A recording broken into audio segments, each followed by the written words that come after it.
Ladies and gentlemen, boys and girls, children of all ages, welcome back to the 26th episode of the Sporting Updates podcast. I am joined, as always, by my good friends Steph and Danny. How are you both doing today? Go ahead, Danny. I'm good, bro. I'm good. Can't complain too much. How are you doing? You know, I'm good. Sporting won 2 games in a row. We're through to in aggregate, we won 2 games in a row. In aggregate. Yeah, so feeling good. Steph, how are you? I'm doing good. I didn't like the tie, to tell the truth. I think it was really childish of us to give up a sure victory in the last seconds, in the last kick of the game. Yeah, good goal though. You have to admit from the Astana player. So, not much we could have done. Well, I guess the players were a bit sleepy, but we'll get onto that later on. I believe we have some questions, Steph, from Twitter. So, whenever you're ready, just fire them at us. Okay, here we go. So we have a couple of questions from our good friend Bruno, which he's been in our podcast a bunch of times, and I'm talking about Bruno from Maryland, not from Portugal. So here we go with the first question. Guys, why is JJ so hard-headed? Said he was going to rotate players, but then brings on subs who should be resting. Why can't Wendell crack of it could be in the 11 or even on as a sub? I feel like he deserves an opportunity already better than some players. So that's basically the questions. He's saying, why is JJ so hard-headed, and why wouldn't Wendell play, and why isn't he investing more players? So, Danny, go first. Sei lá, deve ser o velhice. He's an old guy. Old men tend to be more stubborn or hard-headed. I don't know why he's like that. It's just the way he is, the way he always was, even at Benfica and his other teams. Why can't Wendell crack the 11? I think it's coming. We've seen on the Tondela he was on the bench. I think he would, if the game didn't pan out the way it did, and we'll get into that. I think he might have made his first appearance in a Sporting jersey. But we also need to give him time. He is 20. He is coming from a different sort of football. You know, as good as the Brazilian league at least was in the past, and as good as it is now, it's nothing like European competitions. It's still a big change in quality from going from Brazil to Portugal. So, we also need to give him time. But I feel Wendell will start eventually, and probably in the near future. And what was the other question? Was there another question? No, that's it. Perfect. So, Sam, go ahead. Yeah, I agree with the first part, but it's him being stubborn. But to his credit, against Astana, he did rest a number of key players. I know he brought them on eventually, but he played Bruno Ribeiro, Dumbia, Battaglia, like those players we know. Not and Polina, not rotational players. So he to his credit, he did rest some players. But I still think it's a bit stubborn how he, with Acuna on a yellow card, with William on a yellow card, and I believe Mateu as well. I think they should have stayed on the bench, but that's just him being stubborn, really. And with Wendell as well, I agree with Danny as well. Like it is probably coming, but he's just got to take time to learn all the plays, to get on with other teammates. So I'm gonna guess it's just a more of the time sort of thing. Okay. So then the following question again from Bruno. He says, "I know Rafael Leão is a young player, but he's got quality and personality. I would like to see more of him. What do you guys think?" I agree. I think that with Dumbia's performances recently, that and Montero's performance recently, that Rafael Leão should be ahead of them in the pecking. Well, not ahead of them in the pecking order, but given more of an opportunity than they are, because Montero and Dumbia had so many opportunities to steal the spotlight, sort of thing. But they haven't done what they've been needed to do, and I think Rafael Leão, when he's played, he's looked fantastic. He's confident for an 18-year-old. So yeah, for me, I'd say he needs to play more. Danny? Yeah, I agree. He should play more. I think. I don't think he's good enough to start, though. As for sure, the way JJ is bringing him in and bringing him off the bench is the best possible way to do it. And I also don't want to. I know he plays there on the B team sometimes, but I don't want to see him necessarily on the left wing. I get the tactic. He's a tall guy. He's also technically very gifted. He's fast. He can sort of be a winger / like a wide sort of target man, but I want to see him through the middle. I want to see him, when we have games that are done like yesterday against the Stana, I'd rather him replace maybe Bas Dost towards the end of the game rather than playing on the left. I don't think that's his best position. But yeah, I would love to see more of him. So far, he's impressed me a lot. Okay, so let's move on to the next question. So then we have a question from Mike Casoilo from Three Tugas. And Mikey is asking, okay, here we go.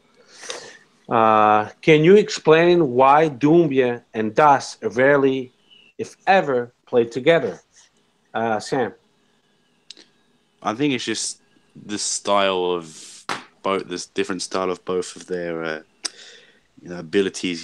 Dost is someone who needs the ball crossed into him and be played in the air or on the floor, but just more crosses into him. Whereas Doumbia, he can just take the ball and run with it, and he doesn't need that much service. So I think having them both up top at the same time really doesn't help either player be better than say having a Dost and a Bruno Fernandes, or even a Doumbia and Bruno Fernandes. So I think it's just because of their clash of styles. What about you, Danny? Yeah, I agree. It's the style, and it's also I don't think Doumbia is a second striker. Doumbia is, he's the type of striker that has to lead the line. Similarly, I don't think Montero is a second striker either. So trying to adapt these players to that position, I don't think will do well. I think we need somebody like Bruno Fernandes and even Portuguese when he was healthy, playing that second striker position. The only reason why I think JJ even plays Doumbia and Montero together when Dost is injured, at least, is because Doumbia, it takes him like 15 chances just to score one goal. So that way, if you have two strikers up top, I think it adds to the possibility of you getting a goal because they're both kind of Doumbia. I don't think as much. At least he used to be like a striker that's really hungry for goals and really has an eye for goal. Montero, he's built his career off that. Right now, doesn't seem like Doumbia can do that anymore. I don't know what's wrong with Doumbia, but anyways, yeah, I don't. It's the style, and it's also Doumbia isn't good enough to be a second striker. That's not really his position. He's more of the guy leading the line. Okay, and basically that's what Mikey said. Mikey so said they are contrasting styles, and then he thinks that being that way it would drive the opposition defenses crazy and would give Sporting a different attacking threat instead of always employing the wing play tactic. So that's what Mikey thinks. Fair, but I think JJ's even tried that earlier this season and it didn't really work out. So I don't think he's gonna be reverting to that unless he desperately needs a goal towards the end of the game. The following question is from Kiku, which is at Kyle Ferreira, and he's asking, if we sell Piccini, do you think we will try to get Isgaio back? And that's a good question. I don't think so. I feel I know he's been playing well for Braga, but when he was here, I really didn't think much of him as a player. He was a liability in the defence. But I think as well, I'm not sure if we had a buyback clause on him, but the way he's been playing this season, Braga are not going to sell him on the cheap. And if you look at some of the last players Braga sold to any of the big three, you've got Rafa, who went for nearly 20 million euros. Our Sporting wanted to pay a high fee for a right back. I really don't think so. Mm-hmm. Danny? Yeah, I agree. And not to mention when he was here, I thought he was better than Schlotu, and even when he was playing on the right above, I think Zeglar might have been suspended or something. He was playing on the left as well. and I thought he was better than Zegler as well. And even still, JJ wouldn't have him in as an option. So I think as long as Jorge Jesus is our coach, we won't go back to getting Ishgayu. He didn't rate him the first time. I doubt he'll want to rate him again. And then, yeah, like Sam was saying, it'll probably cost too much for a player that, one, we sold, and two, was part of our academy and we could have kept. So I don't see Ishgayu ever coming back, no. Okay, now, again from Kiko, he has another question. Does Duarte have a spot on the team next year as a third or fourth center back? It all depends on if Andre Pinto stays, no? Or if Coates, Mateu, and Pinto stay. Because obviously Pinto is going to be the third one. Fourth is at the moment Tobias, but this is going to sound weird, but you don't really want to be that fourth choice centre back because you're not going to get much game time. When look how much game time Tobias has got this season, he might as well just be not in the team at all. So maybe as the fourth, but I don't think he'll make much of a difference to the team. Danny?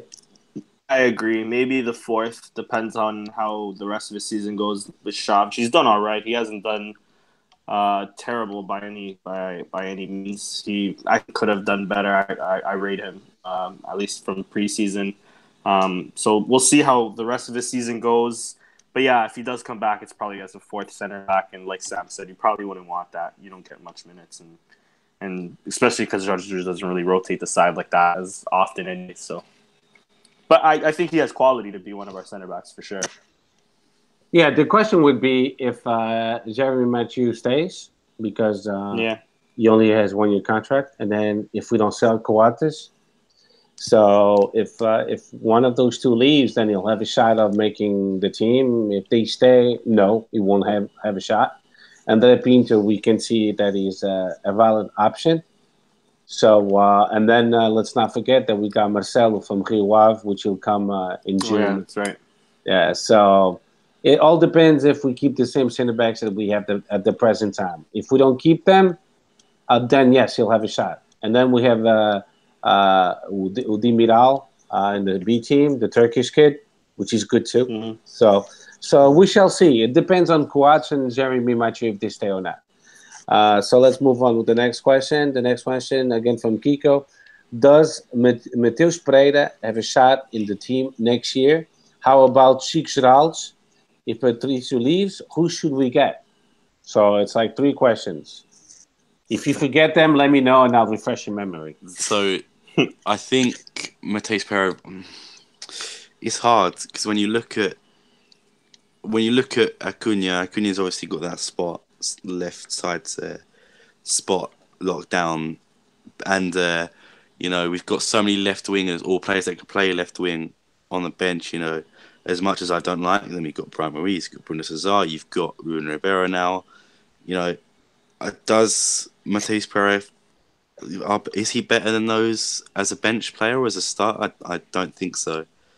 Gilles Geralds, I think, should get a chance, and maybe coming off the bench, again, because Bruno Fernandes is on top form. If we manage to keep him in the next window as well, then I don't see him getting much game time. And what was the third one? Question? If we sell Rui Patricio. Wait, who should we get if we sell him? Who should we get? I don't know, really. I've never actually thought of that before in my life, so I'm not really too Hopefully sure. we never have to. Yeah, exactly. Maybe I guess I'm literally gone mind blank here. I literally cannot think of anyone. Go to Danny and I'll keep thinking. Go ahead, Danny. All right. So I think Mateus Pereira has a shot, at least to be on our bench. He's had a great season on Chaves. He's been probably their best player. I hope that by next season, Bruno Cesar, even though I like him, but maybe Bruno Cesar is out. Brian Ruiz has to be out next season. And then if we have another right winger crisis like we did this year with no Podence and when Gelson was injured as well, Mateus Pereira would have been perfect to fill in.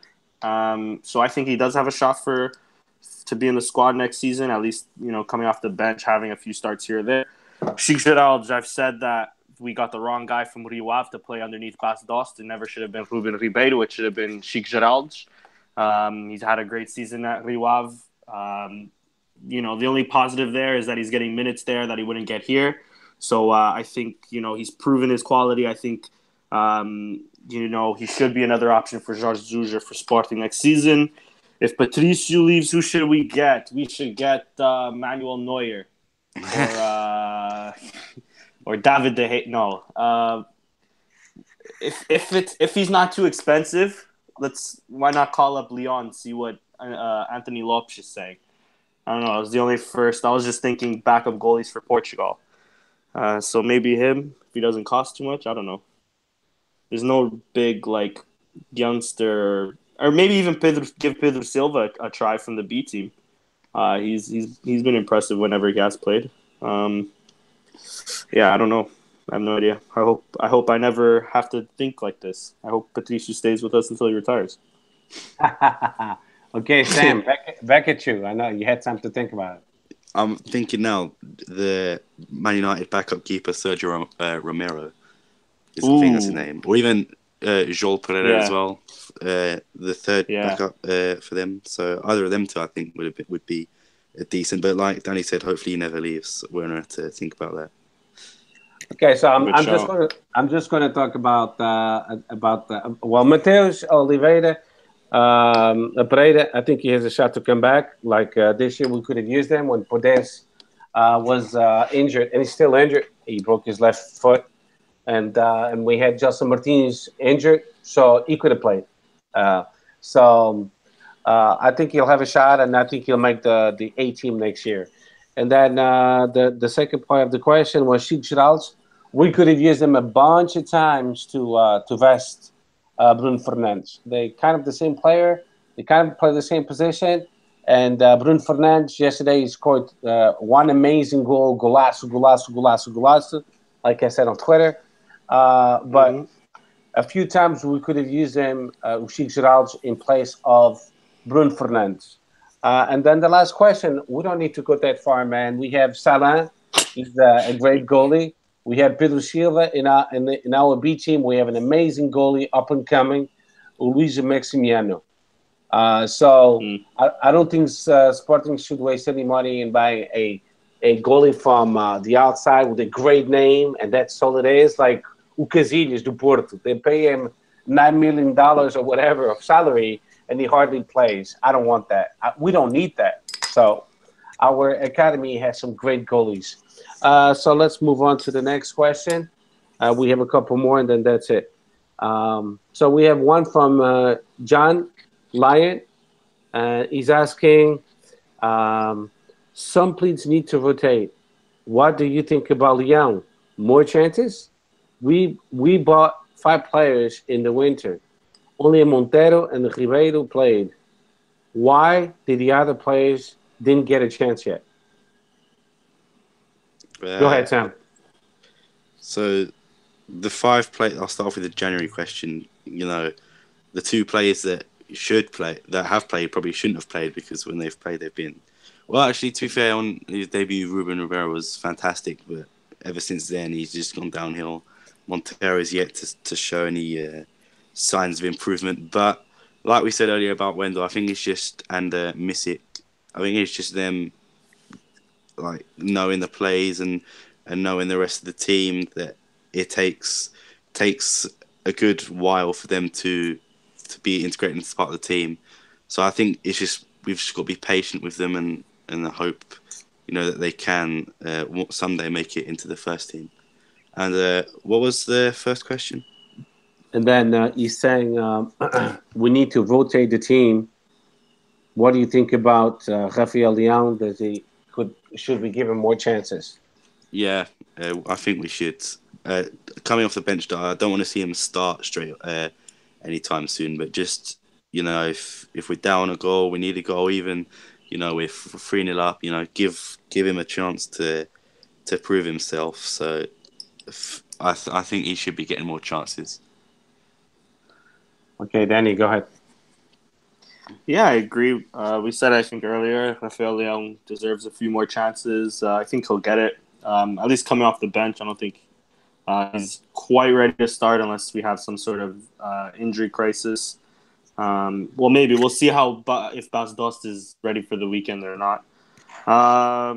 With the 5 players, yeah, like we said, I guess Wendell and Misic, George Jesus wants them to adapt a bit more to the Portuguese league and to the tactics of the team.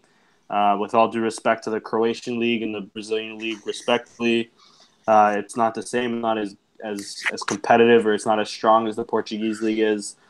My only criticism of the buys, one, like I mentioned, was Ruben Ribeiro, and I think me and Steph also mentioned it earlier before we bought him when it was just a rumor that we don't think he's Sporting quality, that we would rather him go to Porto because we didn't think he can make that much of a difference here. I mentioned it earlier. I think we got the wrong player from Rio Ave. It should have been Chico. Monteiro, I think he's had a decent game and scored a goal. Against Guimarães, I think it was. So I think Monteiro's just been played out of position. He's not a second striker. I've said it before. I'll say it again. He's just playing him in the wrong position. And Lumor, he needs to give him more of a chance because as good as much as he may love Bruno Cesar, and as much as Bruno Cesar is good as an attacking player, he's not a left back. Don't put him there. How has JJ not learned from his lessons of last year of putting Bruno Cesar in at left back? I always defend Bruno Cesar, but I can't defend him when he's at a left back. Rumor, he was on Portimonense, who is a team that likes to drop low, to have a low block and hit them on the counter attack. So you can't tell me he can't defend. He was playing for Portimonense. That's their number one thing. In training, they probably just train on defense and then fucking just let Nakajima or Paulinho at the time and Fabrício just fucking run up and try to get the counterattack. So I don't know. The only thing I don't understand is how he's not opting for Lumor. He needs to give the kid more of a chance. He needs to play the kid more because he can't be as bad as Bruno Cesar. And yeah, that's my take on it. Okay, so I'm going to put my 2 cents really fast. And basically, I'm on board with all of you guys. Monteiro actually scored against Feirense in the last minutes of the game. Yeah, Feirense. I have no clue why he's not using Lumor. I mean, I know what he said on the flash interviews, which he's not used to the team, he's not used to the tactics. But you know what? He's used to the league. He knows the league pretty good. And we have Fabio pointed out that he's been playing much more than he was playing at Real Madrid.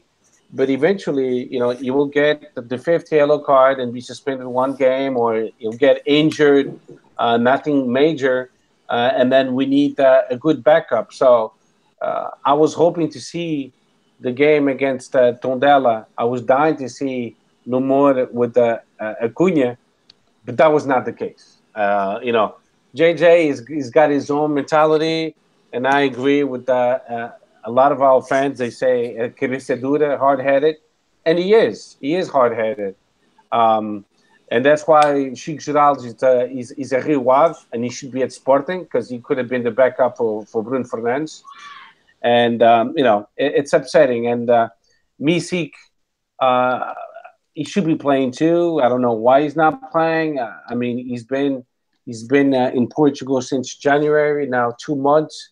I mean, we're talking about professional players. It doesn't take them that long to adjust to a coach's tactics and getting to know each other. They practice with each other every day. It's upsetting. And Wendell too. Wendell, he came from Brazil, this amazing player, and we're not taking advantage of him. And Bruno Fernandes, he played well yesterday, but you could tell he's exhausted. And we'll talk about it later, but winning 3-1, and then we tied the goddamn game yesterday. Come on. That was really shitty, but we'll talk about it later, and that's all I got. And then the last question is going to be from Mike Casolo again. He has a second question. Bruno Fernandes needs a break. Oh, there it is. We're just talking about him. Why doesn't JJ rotate him to give him a rest and shuffle other players around to fill in his role? I think it's just because of the impact that Bruno Fernandes has on the team. You know, he's literally you could say pulls the strings of Bas Dost, Acuna, and Gelson. That if he were to rest him, and I don't know, let's say he plays Montero, or we've seen Montero play the secondary striker, or even in that centre attacking midfield role. Just that Bruno Fernandes is such a vital part of the team that maybe resting him, I think he should have been rested or taken off in the game against Astana, but he didn't. So maybe just bring him off when he looks tired, I guess, is probably the main thing. But I don't think he should be rested completely. Danny? I agree 100%. His style or his impact on the team is just too important, I think, for JJ to risk it. And we have no similar player. If we had Sheik Geralds, I think maybe JJ would have a bit more leeway. I think Wendell can be that guy, but we have really yet to see him. So maybe JJ knows something that we don't. But yeah, maybe he should get rotated more. But it's just come to that phase of the season where it's vital for us to win as many games as possible, and playing Bruno Fernandes increases that chance, because he's just been like Sam said, he's the player that he pulls the strings together. If he has a good game, the team usually has a good game. If he doesn't play that well, the team usually doesn't play that well. He's that main guy, and even when we're losing and he's on the bench, or like in the Taça Portugal, we've noticed that he's probably the first one to come off the bench because he's so important to us. So that's why I think JJ doesn't rotate him as much as he should. Okay, so I agree with both assessments, but if we're getting a player from Brazil, it doesn't matter how much he costs, but it was 7.5, and then everybody knew that he was this amazing, great player up to the point that Paris Saint-Germain and Inter Milan wanted him. I mean, how do we know he can handle it if we don't play him? You know what I mean? We'll never know. So I don't know what JJ is seeing in practice, but practicing and high-level competition, it's totally different. At least give him 20 minutes. Why not on this game? You got called for this game. Why didn't you give him 20 minutes? Hey, Bruno Fernandes, come out. I need to save you for the game against Moreirense, which is this Monday. So Wendell, hey, warm up. Let's go. Let's see what you got. Let's give you 20 minutes. And that's the thing. Sometimes I don't get from JJ. I don't know if he's afraid of something, that he's going to get hurt. But Bruno Fernandes, he's exhausted. He deserves a break. He got 2 amazing goals yesterday. Well, one of them was amazing, and the second one, it was a smart goal. But he has to take a chance, JJ. He has to try Wendell. I mean, I'm dying to see Wendell play as well. Aren't you guys dying to see him play? Yeah. 100%, man. Exactly. So how are we going to see if he can handle the pressure in the Portuguese league if you don't play him? Yeah. And that's all I got to say. So Sam, you can take over and move on to the game against Tondela. Cool. So obviously it was a 2-1 win against Tondela. Bas Dost and Coates scoring in the 99th minute. But the lineup is as follows: Rui Patricio in goal, Cristiano Piccini, Jeremy Mateu, who got sent off in that game, Sebastian Coates, Bruno Cesar, Bruno Fernandes, William Carvalho, Acuna, Gelson, Bas Dost, and Freddie Montero. So, Steph, you have probably said the least, so I'll give you the first shot. What did you think of the game? Who impressed you and who didn't? Okay, what I thought of the game is that our team looks exhausted. We a team that with the most games in the Portuguese league, the most games in Portugal overall, including all competitions, the preseason of the Champions League, up to the regular group stage, up to now Liga Europa, Europa League. So our team looks exhausted. So JJ not trusting other players, it makes Bruno Fernandes and William Carvalho and Coates play a lot of minutes.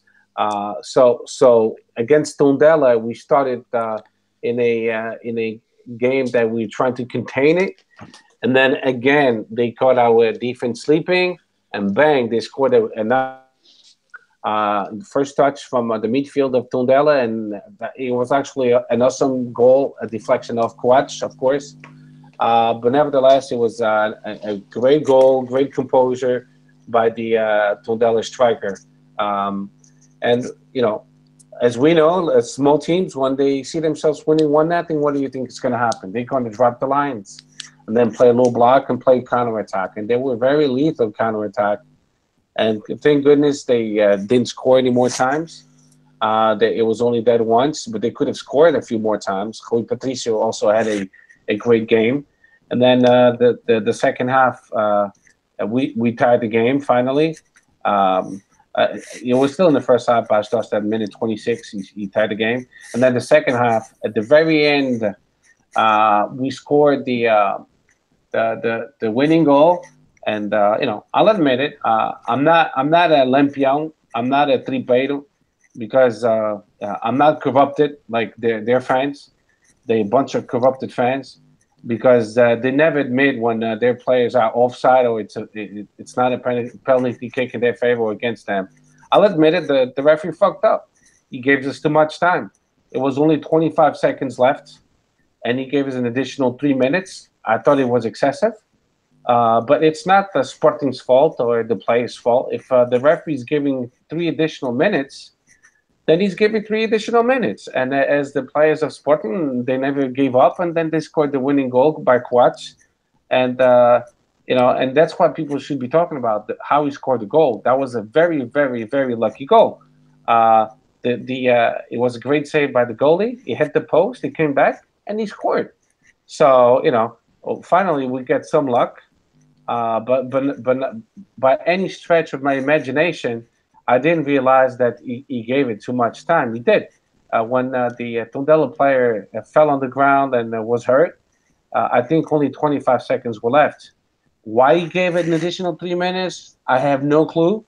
But, to Tondela's, again, all I got to say to Tondela fans is, you guys deserve it, because why are you burning time? You're not winning the game. You're tying the game. You have one additional man, one more man in Sporting. Go for the win. Why would you waste so much time in between? That's one thing I'll never get. It's especially on this game. They were up by one guy and they were still dropping back and burning so much time. I didn't get. I sincerely.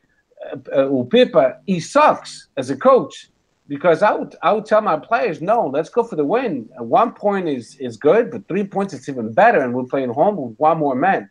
So was that penalizing for Tondela? Yes, and they kind of deserved it because they were burning so much time. But the time was given already.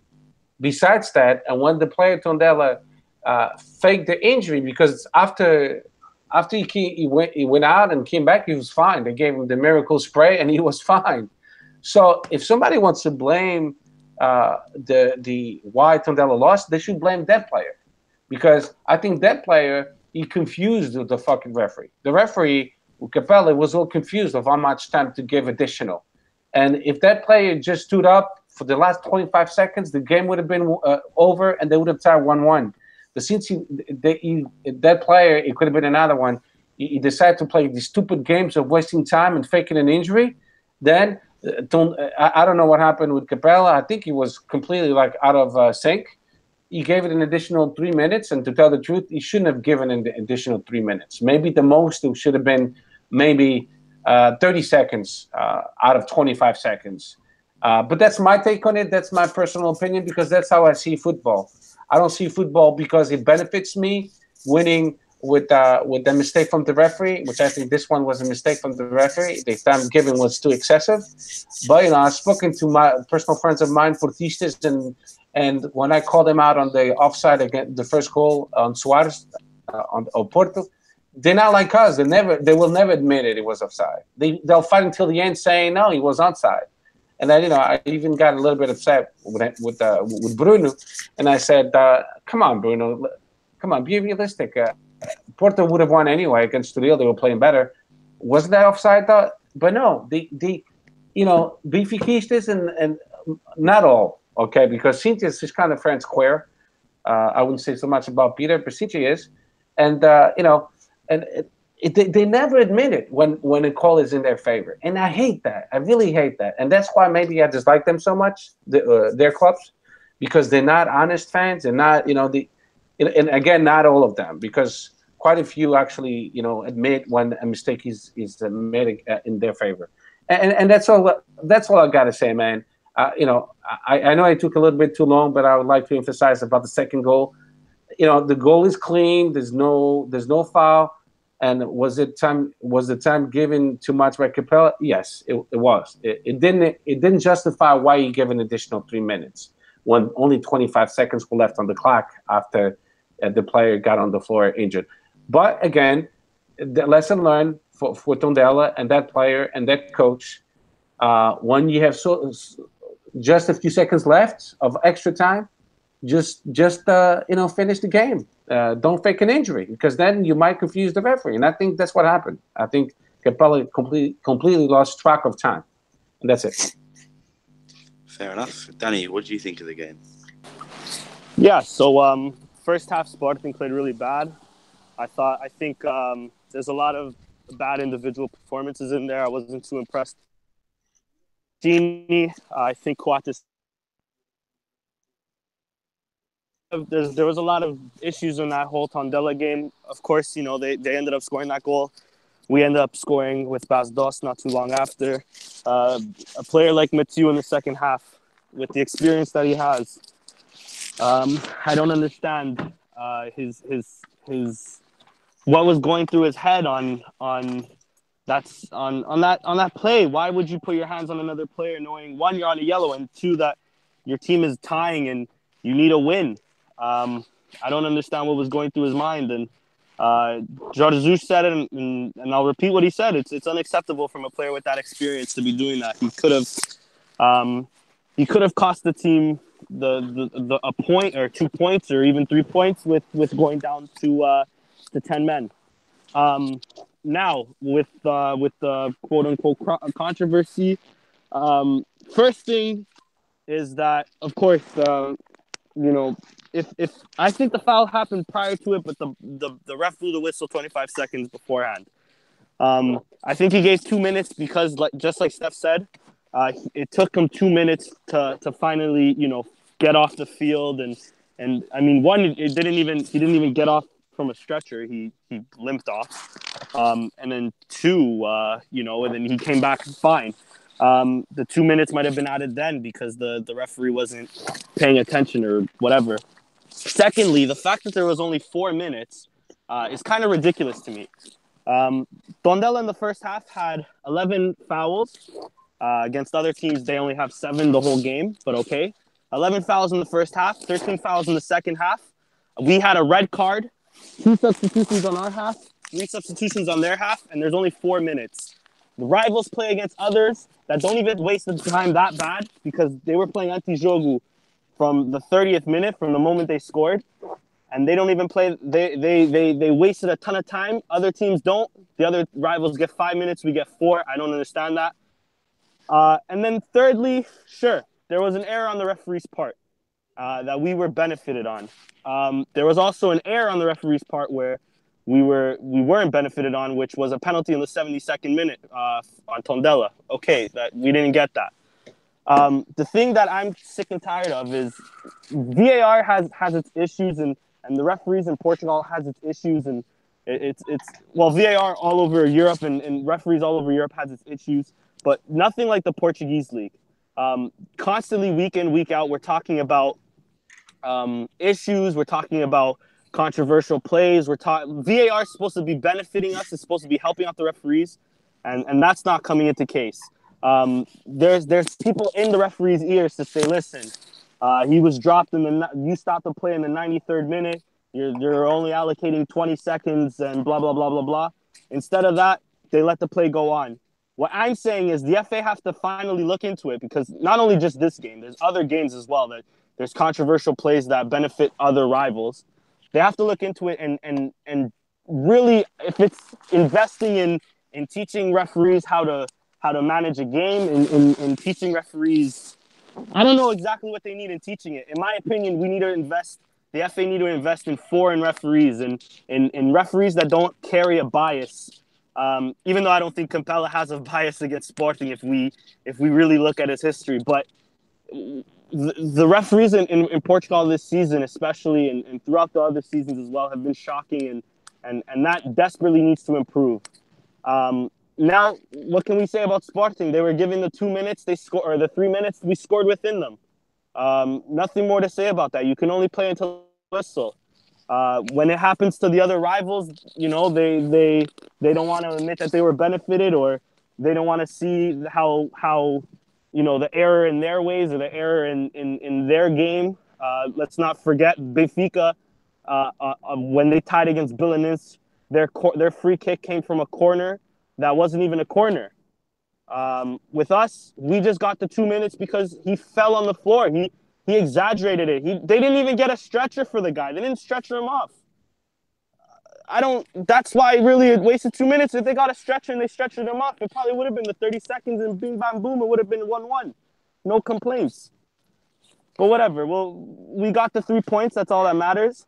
We played within the time. That's all that matters. It was with João Capella, which was a shock that he was the one that, quote-unquote, benefited us. I guess Benfiquistas are now thinking he's a Sportingista, which is hilarious. And, hey, that's all that matters. We ended up winning the game in the time that the referee gave us. Because, again, like I said, 4 minutes is just the minimum amount of time. So, fuck it, we won. Somos corruptos também, estás a ver? Yeah, I agree with both of you that it was a win's a win, no matter how you get it, no matter what time, you know, how sloppy the goal was. A win, I will always celebrate a win, no matter if it's, as like Steph said, Benfica fan, the Porto fans want to say, oh, you should be ashamed to win like that. Hey man, we just got 3 points. If you think I'm not going to celebrate a win, you're mental, because I support my team when they win and when they lose, when they draw. So obviously I'm going to cheer when they win. So it's that aspect I don't get. But I will say this about the game: I don't like how we had to wait for the 99th minute to score. I really think that we played poor, and you know, and like Steph said, we can admit when we see wrong. Tondela got robbed. I think we could say that in the terms of extra time. That shouldn't have happened. But you know, at the end of the day, there's nothing Sporting could have done about it apart from play to the whistle, which Kawata said in the post-match interview. You know, you play to the whistle, you don't give up before the final whistle. So for me, I'm glad we won, although I didn't appreciate how long it took us to win. And the thing about Mateo as well, I really think that like Danny said, that a player of his experience should know not to do something as stupid like that, especially because he didn't even get that yellow card, the first one. You know, the two distances between the two cards weren't even that far apart. So he knew as soon as he got the other yellow card, okay, I can't be doing anything stupid. Then straight away puts his hands on a guy, and you know, obviously you put your hands on someone, it's a straight yellow card. So for me, I was disappointed in Mateo, disappointed in the team's performance as a whole, but a win is a win. And, you know, at the end of the day, I'll take that any day.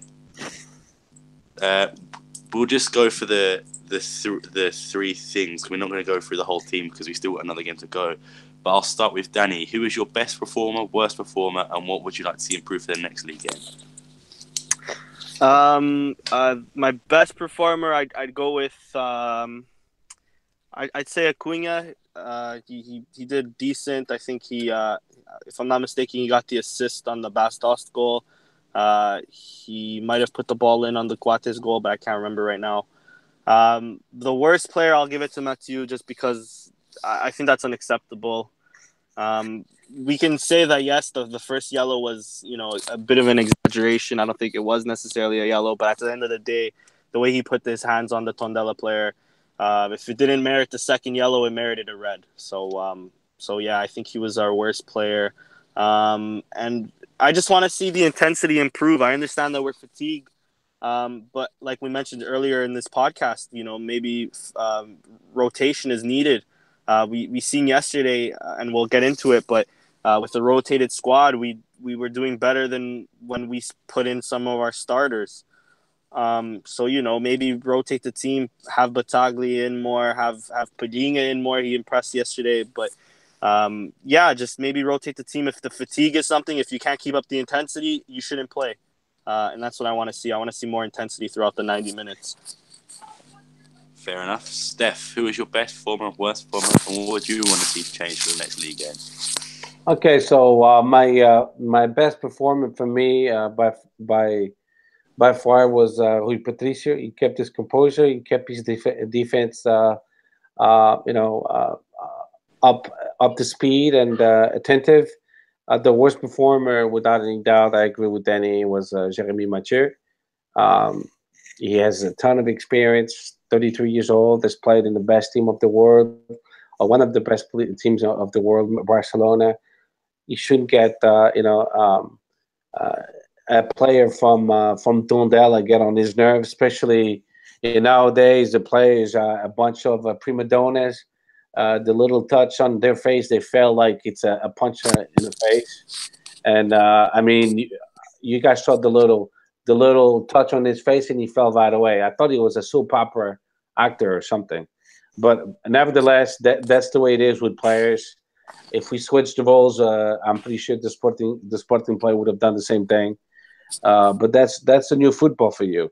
Players nowadays, they take advantage of a slight touch on their face, or so. And anyway, it's embarrassing. But the overall of the game, what I would change, I don't know. I don't know. I would rotate the team. The team looks exhausted once again, and JJ has to trust more players. It looks like he only trusts like 12 to 13 players, and that's not good enough. We're still involved in three competitions. We're still in the 16 round of 16 of Europa League. We're still in Taça de Portugal, which we'll have to play at home against Porto. We down 1-0. We have to win 2-0, or score more goals than Porto, and we're still in the run for the championship. So somebody needs to talk to JJ and tell him, listen, you have to trust more players. It's up to him to develop players. That's why we pay him $4 million a year. It's not good enough for him to play always the same players. They're getting too exhausted. Our team looks like at times that we can last 90 minutes at all. And we'll talk about the game against Astana, a game that we had in total control, 3-1, and then we end up down 3-3. Unacceptable. But that's what I would do. My change would be rotating more players. Trust the players that you have, and then we'll have fresh legs, a fresh team, because the other teams, they also exhausted. So that's what he should do. Yeah, I agree with Steph for both the best and the worst player. So Patricia, for me, kept us in that game, and like you said, Mateo was just an immature, I guess, heat of the moment thing that I guarantee if he does that, then if that happens to him the next time, he wouldn't react the same way. What I'd like to see changed is I think we need to be more attacking and more clinical with our chances. Like I said, leaving games to the 99th minute isn't always going to be. We're not always going to get 9 minutes added time, so we're the ones that need to make sure we end the game before the 90th minute, just to be on the safe side. So that's what I want to see changed for the next game. So without further ado, we'll move on to the Astana game. The lineup for this game is as followed, no in particular order. This is the website, it's giving it to me like this. I'm not reading it out in just some random order. So Patricio in goal, Comintrao, Andre Pinto, Ruben Ribeiro, Bruno Fernandes, Stefan Rizowski, Rodrigo Bataglia, Brian Ruiz, Jeremy Mateu, Bas Dost, and Joao Palhinha. Danny, I'll start off with you. What do you think of the Astana game? Yeah, I think with the rotated team, we played a bit better than I had anticipated. Of course, we went in there knowing that We held our own destiny. 3 away goals. If we limited them to not scoring as much, which unfortunately we didn't, but you know, we knew that we had enough quality even in our bench to beat Astana, especially from the first leg. I was impressed with Padinha, somebody who hasn't given much of a chance, but ended up playing well. You know, and amongst other players, obviously Bruno Fernandes was just lights out.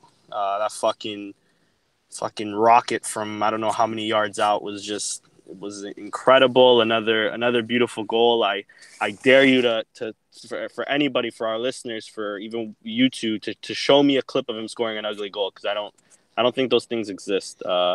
He was a phenomenal player, and you know, an exceptional buy, of course, as we've mentioned before in the podcast. And then listen, their first goal came from, I don't know. It seemed like their player coming back from the corner kick kind of interferes with Rui. It could have been called off, but okay, it didn't. Their second goal kind of came from some luck. They shot from outside the box. It hits William, and then finds miraculously their striker just on the corner of the box where Coentrão. I mean, I don't blame him that much. It's a freak it's a freak kind of passer. It's a freak ball to get to him, exactly get to him for him to bang it in. So maybe Coentrão could have done better there, but whatever. Okay, these things sort of happen. It was kind of a lucky goal. And even their third goal it looks like it takes a deflection and goes a bit wider or it goes right into the net. I think Patricio was anticipating it a bit wider. At the end of the day, the only thing that matters is us going through. I even told my dad beforehand, if we tie 1-1, even if it's at home against these guys, like, who gives a shit, as long as we go through. That's what happened. Of course, I'm disappointed with us blowing it.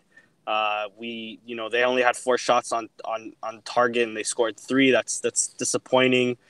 Aggregate being 6-4, this is, I think, their first time or their second time in European competition scoring more than one away goal, more than one away goal. I think it's their first time in European competition. So it's disappointing for sure. We have to do better. Like I mentioned earlier, we have to keep that intensity high. It's surprising that he puts in more starting players, more players in our 11, and then we start suffering more goals. It's shocking. He even mentioned, JJ even mentioned that he shouldn't have risked Bastos the way he did. He should have subbed him off instead of Pedinha. I agree with him. I think, again, like I said, Pedinha had a great game. I don't understand why he was taking him off. And I guess we'll talk about our next games, but hopefully we're better in our next fixture against Victoria Pleasant. Steph, what did you think of the Astana game? Okay, so before I get into the Astana game, a quick recap on some games that have gone beyond 90 or 94 minutes. We had the Chaves Benfica, it was 90 plus 6 minutes. Riwa Benfica, 90 plus 6 minutes. Boa Vista Benfica, 90 plus 7 minutes. Marítimo Benfica, 9 plus 6 minutes. Belenenses Benfica, 90 plus 7 minutes. Then we had Porto Feirense. That game went to 98 minutes with a penalty. Then we had Moreirense Porto, 98 minutes as well. And then Setúbal, 97 minutes. So I know they don't listen to our podcast, but it's kind of ironic that Benfiquistas and Portistas complain about the time given to Sporting when they have benefited with the extra time quite a lot more than us. We're not used to be given so much extra time. They are used to it on a every weekend. So they got a pair of balls to criticize us on that. So anyway, I just wanted to. It's short-term memory loss, man. They all forget very easily that the plays that benefit them, and they're quickly to jump on us. Just going off that really quickly as well, like, there's only maybe 2 or 3 calls throughout the season that you could say that Sporting was benefited on, and there's at least a handful of calls that we can say that they were benefited on. But exactly. That's it. They want to complain, and I don't know why. Because that's all they can do. I mean, Benfica complains because if you're complaining, you're deflecting the attention to their president, which is very corrupted. He's involved in 4 court cases. So they're deflecting the attention from them. the corruption scandal with the emails. So then that's a way of doing it. Let's make some noise, and then people will focus on this noise and what's really going on with our corrupted president. Until Luis Vieira is at Benfica, he's a corrupted president, and Benfica sucks. When they replace him with somebody else, I might look at Benfica differently. And same for Porto. Pinto Costa is another piece of shit. He's been the most corrupted president in Portugal. And instead of kicking him out of their club, what do? They applaud him. They think he's the best ever. So they would be a good fit in Italy where the mafia exists. But anyway, let's move on to the Astana game. Hello? Yeah, go ahead, Steph. Tell me what you think about the Astana game. Okay, so the Astana game, we started very well. We started winning 1-0, and then I thought, hey, vai ser uma goleada. We're going to win by a lot of points, a lot of goals. And, we start relaxing. And granted, we had a few changes, but it doesn't justify it. It's not changes from the B team. It's players they've been sitting on the bench.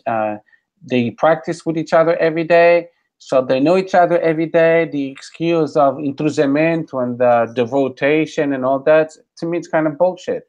Because these players sitting on the bench, they got to be ready to play at any second, any minute. Somebody could get hurt, and then they have to come in and have an immediate impact. So the changes were few. We saw Brian Ruiz, but he's been playing for a while now. We saw Ruben Ribeiro, João Palhinha. Like Denny said, he actually had a good game. Stefan Ritovski, actually at the beginning, he was a little bit off, but then he picked up the slack and he gotten better. But you can relax just because you think, oh, this game is in the bag. This we got this. We won away 3-1. So at home, we just have to contain it. There's a lot more at stake than just a scheduled game. They treated this like a scrimmage game, and you just can't. We tied 3-3 against Astana. After winning, we were winning by 3-1. So how can that happen? To me, it's upsetting because we pissed away a few $1,000s. I mean, a victory gives you X amount of money. So we pissed away half of the bonus. We pissed away a better ranking. Now we ranked number 40. If we won, we could have been number 30, 35 possibly, ahead of 5 more teams. To me, it matters. Some people, they might say it doesn't matter because they don't like to be sore losers. But I see things the way they are. We could have helped the Portuguese ranking better. We're sitting on number 7. Russia's on top of us, and they've been on top of us now for a while. So if we want to regain the 6th position, which means that the champion of Portugal, the second one, will directly go to the Champions League, and then the third one to a playoff.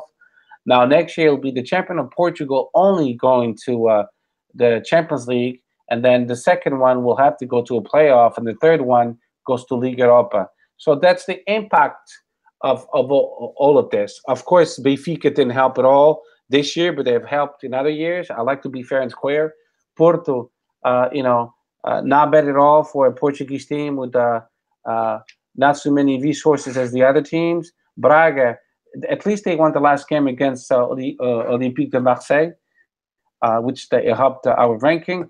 But, it's upsetting for me. It's winning 3-1, and we let them come back just because our demeanor, our composure, and our focus was off sync.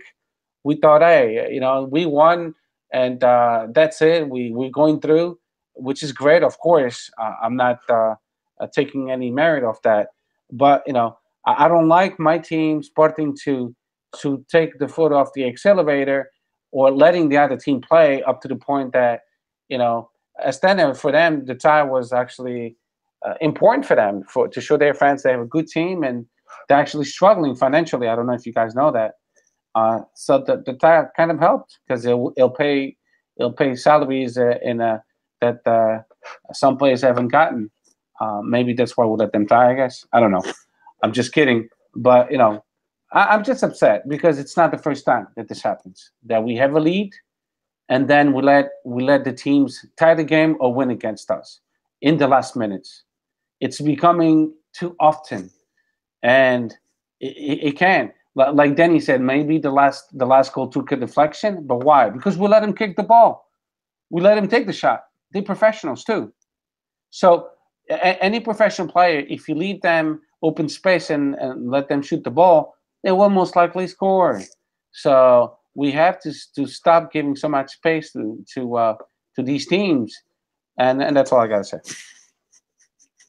Yeah, I agree with you. I really don't like the way we threw the lead away, especially after, in the first half we had such a great performance, in my opinion anyway.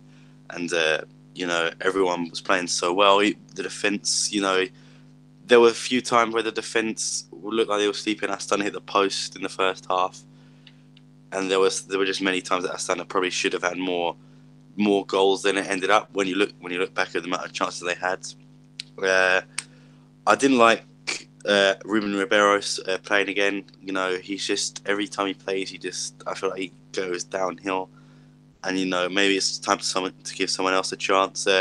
Polini impressed me for someone who didn't play as much. Ristovski as well impressed me. Obviously, Bruno Fernandes will get into the best players soon, but I'm pretty sure we're all going to have him as our best player because absolutely fantastic player. But I just want to say something about Astana's goals. So the first one, the offside blocking Patricio's view. The second one could have been a foul called in Mateu. The third goal was just a lucky goal, but the second one and the first one, when you look back at it, I'm not one for excuses, but one was definitely offside, and the second foul is debatable, but to me it's a foul. But Bruno Fernandes with two great goals, Bas Dost as well. Those two are just absolutely lethal up front. That's Bas Dost's first Europa League goal, and his last one was against Sporting when he played for Wolfsburg. There's a fun fact there, and it was also the quickest goal in the new stadium, the new Jose Alvalade, which was built in 2003, with scoring in the 3rd minute. So that's also a good fact. But like Steph said, I really don't like how he threw away the lead. It finished 6-4 in aggregate. But when you look at it, this game should have been either a 3-0 or a 4-0. We had so many chances to put the game away, and we didn't. But like Danny said as well, we're through. Doesn't matter the result. We're playing against Vitória Pilsen, so it's onwards and upwards from here. So I'm pretty sure I know the answer to one of these questions, but Steph, give me your best performer, worst performer, and what would you like to see change for the next Europa League game? Okay, so my best performer, of course, without a doubt, it was Brian Ruiz. No, I'm only kidding. Bruno Fernandes.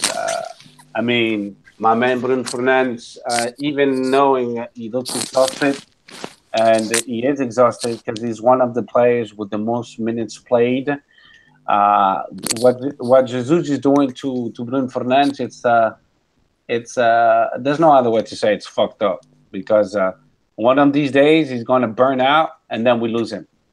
So I'm not a coach, but I'm a fan, and I can see how he played at the beginning of the season and how he's playing now. He's still playing great football, but you could see at times he loses the ball just because he doesn't have that same physical freshness, and it's catching up to him.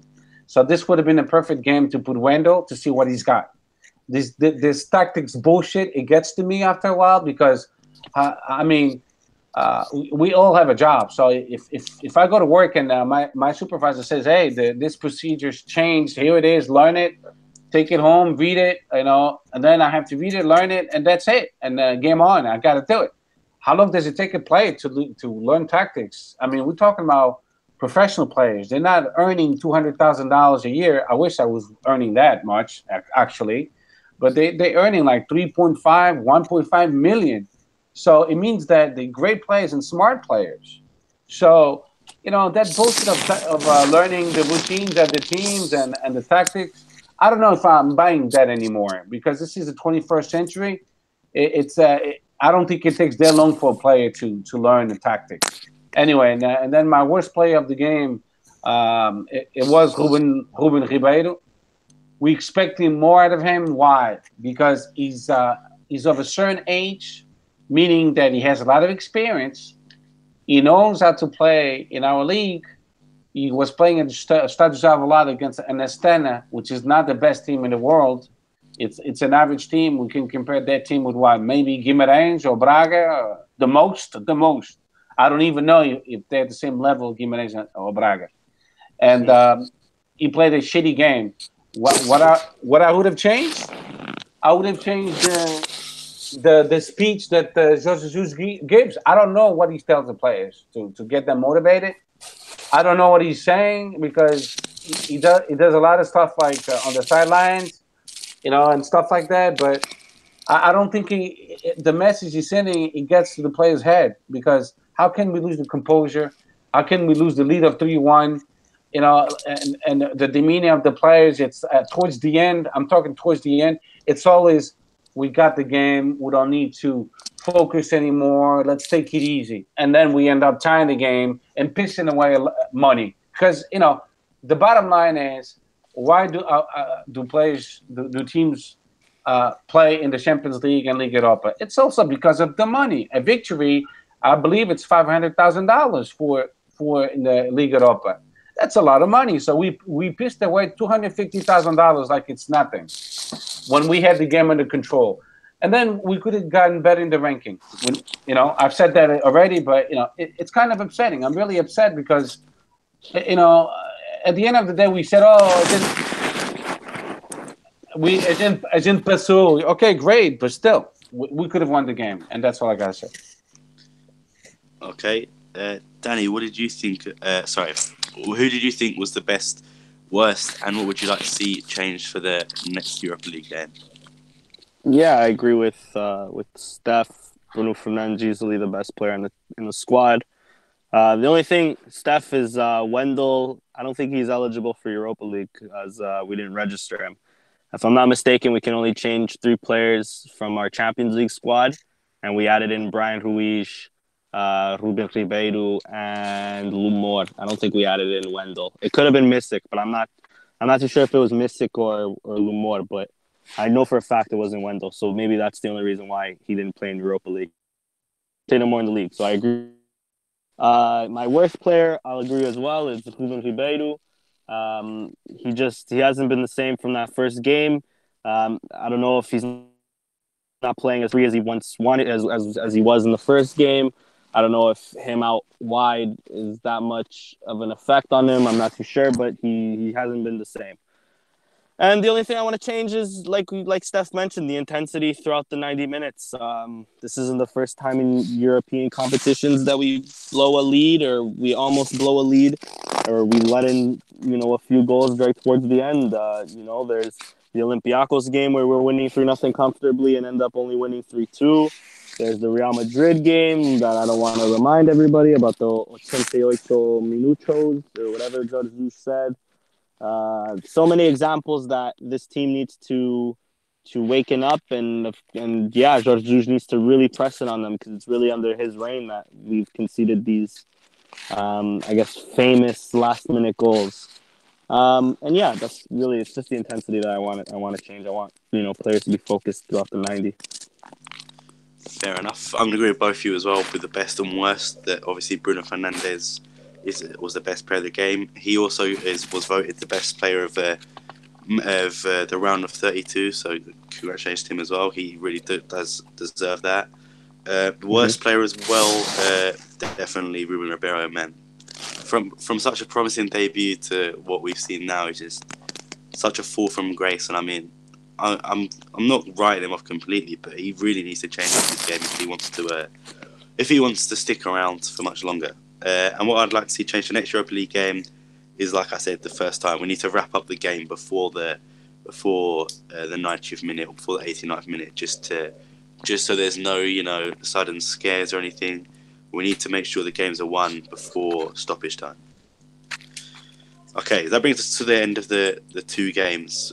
We're quite short for time, so I'm going to bring up that we did get PSN in the draw. Probably I'm not sure what you guys think, but for me it was the easiest draw. Not easiest draw, but the safest draw we could have get. Yeah, the best draw we could have get. Best possible outcome, yeah. Do you expect to go through, and are you worried about facing Vitoria? A little bit, for sure. They are the champions in Czech Republic. They have gone this far, so they can't be that bad. I can't remember now. Who was it that they beat in the last round to make it here? Partizan Belgrade. Belgrade. And Yeah. Partizan's a pretty decent team too, so it's definitely not going to be an easy run. It's also a bit of a bitch because the first leg is at home. It's usually better to play away the first leg. But of course, Sporting should have enough quality to get past them. I am expecting Sporting to get past them and make it to the quarters. But we'll see. With Sporting, you never know, to be honest with you. Steph, are you feeling confident about the draw? I do, even knowing that the Czech Republic team, they are in first place by lots of points of the second one, and from what I understand, they're very lethal in the counterattack. So, but in comparison to all the other teams, I think this is the better fit for Sporting. If we play at full capacity without any distractions, especially towards the end, when we lose focus for some goddamn reason, then yeah, we'll win against them. But we have to remain focused 90 minutes plus. Fair enough, and I agree. Steph, you had some things you wanted to get into before the end, so I'll let you take over from here. Okay, so I won't take too long. Basically, the General Assembly, everything was voted at close to 90%. So that was a huge response by the Sportingistas. We had 6,200 Sportingistas showing to the General Assembly. So to Pedro Madeira Rodrigues, toma lá. And yeah, and then all the croquettes, the Sporting that they so upset. So people fully understand. These people used to be at Sporting. They were given a chance to better our Sporting. And what did they do? They always bankrupted Sporting. In 2013, when Bruno Carvalho won the elections, Sporting was about to shut down their doors because they were bankrupt. And it's croquettes merda, like these de Cunha, like Roquette, like Godinho Lopes. They were at Sporting. They're the ones who put Sporting in that dark hole. So for them now to actually talk a lot of shit, it kind of pisses me off. I'm not saying I agree with everything that Bruno Carvalho says. I agree with what he does, most of it, because he's taking Sporting out of the misery. Now we're doing great. We're competing for the championship. We're still in Liga Europa. We're still in the Portuguese Cup, and also we won the Taça da Liga in January. And let's not forget, when he took over in 2013, we only had 35 modalities, and now we have 55. 55. And under Bruno Carvalho, he's won 6 international championships. 6. Okay? So anyway, the last year was a total success. It was a huge response by the Sportingistas saying they support Bruno Carvalho. I'm glad. All I'm asking to Bruno Carvalho is, contain yourself, man. You don't have to answer to every single, Benfiquista or Portista. You can skip a few once in a while. It's fine. Or tell Nuno Saraiva to do it for you or something. But he has to contain himself sometimes. Like, I think he shot himself on the feet when about the asking the commentators not to represent sport, those TV shows. That was a long stretch because hey, Danny, you're making a lot of noise, Danny. Sorry. Yeah. The commentators, when he put them on the spot, basically. So each one gets paid. Some shows they pay them 800 euros per show. The show is weekly. Am I correct? Yes, I believe so. Yeah, they are. Yeah. So 4 times 8, how much is it? 32? Mm-hmm. 3,200. So it's 3,200 euros per month they would be pissing away. It's a lot of money. I mean, just to go on a show and talk bullshit. Hey, tal e qual, eu acho que não foi penalty, não sei mais que. Some of these players, some of these commentators, they never had a salary like these players now. Inácio, for example, Augusto Inácio, he never made 3-4 millions a year like these players now. It was much less. So he has to take advantage of these jobs given to them, and they're getting paid well. So I think Bruno Carvalho kind of fucked up on that. I agree not buying the newspapers. I mean, we don't buy it anyway because we live in other countries. But I bought the Sporting newspaper online, which is only 22 euros. It's nothing expensive. But I think he was wrong in that department. With that said, to wrap it up, Bruno Carvalho just has to watch out what he says. You can tell the whole world, hey, you should stop watching this show and buying these newspapers and this and that up loud after such an emotional General Assembly, because they'll crucify you. Like they're crucifying him now. Every day on record and a ball, all you see is Bruno Carvalho this, Bruno Carvalho that, because he kind of put himself on the spot. So I think there's a Portuguese saying, é melhor morder pela calada. So when you do things quietly behind this, closed doors, actually it's better. But besides that, I mean, of course, I want Bruno Carvalho to stay at Sporting for many, many years, and I think he will mature and he will learn how to play the game in a more silent way. But the results just speak for itself. Why we're doing so great financially, and with our football team, our ladies team, all the modalities. Handball win first place. I'll just go on to the modalities now. I'll just connect both together. In all keeper teams, we just won against Sporting Tomar 3-1. We're in second place behind Benfica by 1 point. In volleyball, we are in first place. There's only 2 games left, and then they'll go into playoffs. But we beat Benfica twice. So in the championship. So in the handball, we're doing great again. We won against Benfica away. What a great victory, and we are in first place. We will finish the regular season in first place, and we're going to the playoffs. In juniors, we lost against Porto at home, but we had a ton of opportunities. We could have won the game. Juvenis, we just won today. Great victory. And Iniciados also, we're doing great. The ladies, they're still 5 points ahead of Braga. So they're doing phenomenal. Our goal ball became champions of Europe. I think I mentioned that in the last podcast, but I'll do it again because that's a big deal. And basically all around in atletismo, track and field, the ladies became champion of Portugal. The men missed it by a few points. Benfica became actually the champions of Portugal in track and field, indoor track and field. So that's a big deal for our ladies team. So overall, we're doing an amazing job, and that's thanks to Bruno Carvalho, because he brought financial stability, and he gave the conditions to all of our different sectors and different teams to compete at a very high level. And all I gotta say is I'm glad he won these elections. I mean, these 3 points proposals. And I'm glad that we're back in the game. We're back in focusing on what's important, which is to become champions of Portugal. But if we win the Taça da Liga, the Europa League, I'll be equally happy too, because that's an important trophy. And that's all I got to say. Fair enough. I believe that brings us to the end of the podcast. Thank you all for listening. Hope you enjoyed. Yeah, that's it. See you next time. Sporting. Viva Sport.